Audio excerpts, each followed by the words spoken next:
আসসালামু আলাইকুম প্রিয় বন্ধুরা, সবাইকে জানাচ্ছি অনেক অনেক শুভেচ্ছা। আশা করছি সবাই ভালো আছেন। আলহামদুলিল্লাহ আমিও ভালো আছি। আর কিছুদিন পর মুসলমানদের সবচাইতে বড় একটি ধর্মীয় উৎসব ঈদুল আজহা বা কোরবানি ঈদ। এই কোরবানি ঈদে আমরা প্রচুর গরুর মাংস খেয়ে থাকি, আর এই গরুর মাংস দিয়ে বিভিন্ন রকম আইটেম তৈরি করে থাকি। তারই মধ্যে একটা আছে পেশোয়ারি বিফ। পেশোয়ারি বিফটা খেতে ভীষণ মজা, আর রান্না করাটা খুবই সহজ। একদম তেল মশলা ছাড়া এই বিফটা তৈরি করা হয়। তাহলে চলুন বন্ধুরা, আমরা মূল রেসিপিতে চলে যাই। এখানে আমি নিয়েছি 1.5 কেজি মাংস। রান্নার শুরুতেই মাংসটাকে ভালো করে ধুয়ে পানিটা ঝরিয়ে নিব। বড় বড় পিস করে নিয়েছি মাংসগুলোকে। বড় একটা হাড় নিয়েছি, যেহেতু পেশোয়ারি মাংস তাই বড় একটা হাড় নিয়েছি। আর নিয়েছি চর্বি। বন্ধুরা, আপনারাও কিছুটা চর্বি নেওয়ার চেষ্টা করবেন, তাহলে মাংসটা রান্না ভালো হবে, মাংসটা সফট হয়ে যাবে রান্নার সময়। মাংসের মধ্যে এখন অ্যাড করলাম লবণ 1 চামচ পরিমাণ। আপনারা লবণটা কম বেশি করে নেবেন। লবণটা দিয়ে ভালো করে নেড়েচেড়ে মেখে নিব। আপনারা এই কাজটা হাত দিয়েও করে নিতে পারেন। আমি চামচ দিয়ে মেখে নিচ্ছি। 10 মিনিট রেস্টে রাখবো মাংসটাকে। 10 মিনিট পর চলে আসলাম। অ্যাড করব 5 থেকে 6 টুকরো আদা,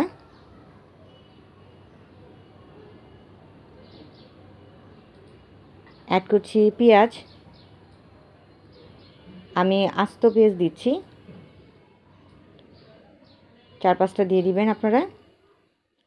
অ্যাড করছি বোম্বাই মরিচ বা নাগা মরিচ। আমি আস্ত মরিচ দিচ্ছি। মরিচের যেহেতু অনেক ঝাল তাই কেটে দিচ্ছি না।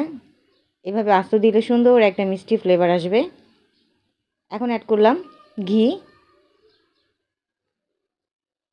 3 টেবিল চামচ পরিমাণ ঘি অ্যাড করেছি আমি এখানে। এই পেশোয়ারি গোস্তটা রান্নার ক্ষেত্রে সবচাইতে ইম্পর্টেন্ট জিনিসটা হচ্ছে ঘিটা অ্যাড করা। অবশ্যই ঘিটা অ্যাড করবেন। এখানে তেল দেওয়া যাবে না।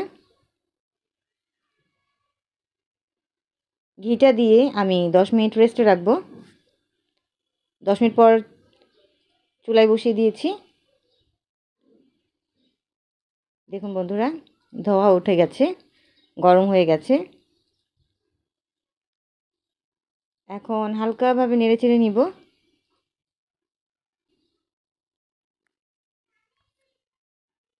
ঢাকনা দিয়ে ঢেকে দিব 10 মিনিটের জন্য। 10 মিনিট পর চলে আসলাম। মাংস থেকে অনেকটা পানি বের হয়েছে। উল্টিয়ে পাল্টিয়ে ভালো করে নেড়েচেড়ে নিব। আবারও ঢাকনা দিয়ে ঢেকে দিব 20 মিনিটের জন্য। 20 মিনিট পর চলে আসলাম বন্ধুরা। আমি চুলার আঁচটা লো ফ্লেমে রেখেছি। অ্যাড করছি আলু। আলুটা বন্ধুরা আপনারা আগেও দিতে পারেন অথবা এর মাঝেও দিতে পারেন। তবে মাংসটা সেদ্ধ হতে যেহেতু সময় একটু বেশি লাগে, আলু সেদ্ধ হতে খুব একটা সময় লাগে না, তাই আমি রান্নার মাঝখানে দিলাম। আলুটা দিয়ে ঢাকনা দিয়ে ঢেকে দিব।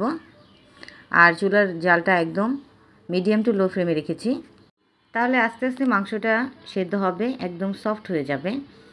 10 মিনিট পর চলে আসলাম। মাংসের গা থেকে অনেকটা পানি বের হয়েছে, তবে মাংস এবং আলু এখনও সেদ্ধ হয়নি। একটু ভালো করে নেড়েচেড়ে নিব। মাংসের মধ্যে অ্যাড করব আধা মগ পরিমাণ কুসুম গরম পানি। গরম পানিটা দিয়ে আমি ঢাকনা দিয়ে ঢেকে দিব আরও 15 মিনিটের জন্য। 15 মিনিট পরে চলে আসলাম। পানিটা অনেকটা শুকিয়ে গেছে, মাংসটাও প্রায় সেদ্ধ হয়ে গেছে।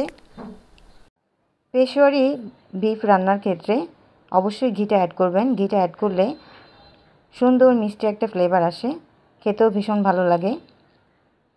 আমি নেড়েচেড়ে আবার ঢাকনা দিয়ে ঢেকে দিচ্ছি। 10 মিনিট দমে রাখবো, তারপর আমি চুলা থেকে নামিয়ে নিব। চুলা থেকে নামিয়ে একটা সার্ভিং ডিশে আমি সার্ভ করে নিলাম। ডিয়ার ভিউয়ার্স, তৈরি হয়ে গেল আমার Pakistani viral recipe Peshawari beef. এই রান্নাটা যেমন সহজ, খেতে ভীষণ মজা। আর আমার আজকের রেসিপিটা যদি আপনাদের ভালো লাগে প্রিয় বন্ধুরা অবশ্যই আমার চ্যানেলে like, comment, share and subscribe করবেন।